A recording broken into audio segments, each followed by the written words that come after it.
मुश्किलों का हल नहीं। राजा अजातशत्रु का राज्य बहुत अच्छा चल रहा था, किंतु कहते हैं न कि समय हमेशा एक जैसा नहीं रहता। ऐसा ही अजातशत्रु के साथ हुआ। राजा कई मुश्किलों से घिर गए और उन मुश्किलों से बाहर नहीं निकल पा रहे थे। उन्होंने कई युक्तियां अपनाई, लेकिन असफल रहे। एक दिन उनकी मुलाकात एक तांत्रिक से हुई। राजा ने तांत्रिक को अपनी मुश्किलें बताईं। तांत्रिक ने राजा की बातों को ध्यान से सुना, फिर उसने एक उपाय बताया। तांत्रिक ने कहा, आपको पशु बलि देनी पड़ेगी, तभी आपकी मुश्किलों का समाधान होगा।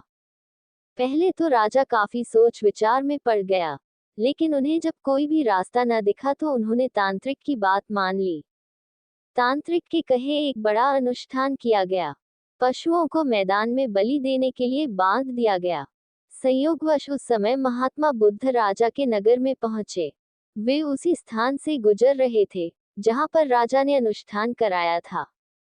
महात्मा बुद्ध ने जब देखा कि निर्दोष पशुओं की बलि दी जाने वाली है तो वे राजा के पास गए और बोले, राजन, आप इन निर्दोष पशुओं को क्यों मारने जा रहे हैं?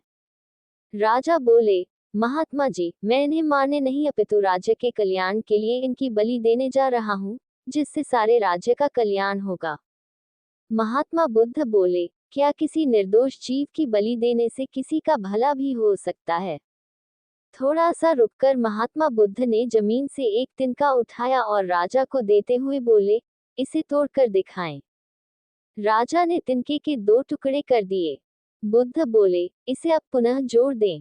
राजा बोले, महात्मा जी, यह आप कैसी बातें कर रहे हैं? इसे तो अब कोई भी नहीं जोड़ सकता।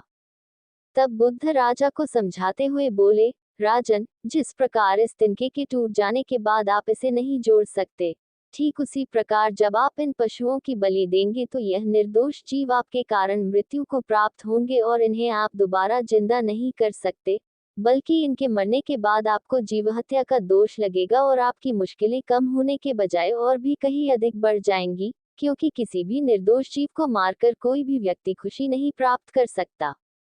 आपकी समस्या का हल निर्दोष जीवों को मारने से कैसे हो सकता है? आप राजा हैं, आपको सोच विचार कर निर्णय लेना चाहिए। अगर आप सच में अपनी मुश्किलों का हल चाहते हैं तो दिमाग से काम लीजिए, मुश्किलें तो आती जाती रहती हैं। यही जिंदगी का सच है। किसी निर्दोष जीव को मारने से समस्याएं नहीं समाप्त होंगी, बल्कि उसका हल आपको बुद्धि से ही निकालना होगा।